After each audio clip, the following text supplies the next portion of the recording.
मित्रांनो, बघूया तुमचं पॉलिटिचं ज्ञान किती खतरनाक आहे. असं समजेल आपल्याला तुम्हाला पॉलिटीमध्ये किती जमतं. ओके, तुम्हाला पॉलिटी जमतं की नाही, तुम्हाला आपल्या थोडंफार पॉलिटी विषयाबद्दल माहिती आहे की नाही. हे कॉमन क्वेश्चन आहे, MPSC मध्ये विचारले गेलेले क्वेश्चन आहे. भारताच्या संविधानिक अध्यक्ष कोण आहे? भारताचे संविधानिक अध्यक्ष कोण आहे? उत्तर राष्ट्रपती.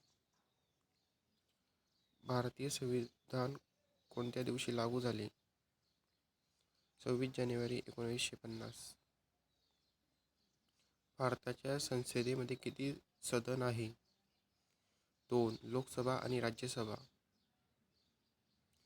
भारताच्या संविधानात कोणत्या कलमात सामान्य अधिकार दिले आहे? कलम 14. भारताचे पहिले पंतप्रधान कोण होते? जवाहरलाल नेहरू. लोकसभामध्ये किती जागा आहे? 543. राज्यसभेत सदस्य कार्यकाळ किती वर्षाचा असतो?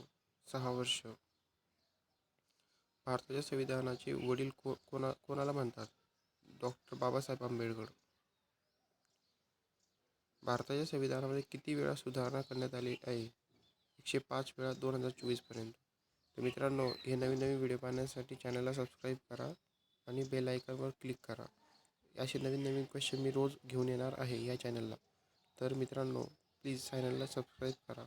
ओके, मी बघूया तुम्हाला पॉलिटीचं किती नाही 10पैकी तुम्हाला किती रेटिंग आलेलं आहे कमेंटमध्ये सांगावे. थँक्यू गाईज वॉचिंग माय व्हिडिओ.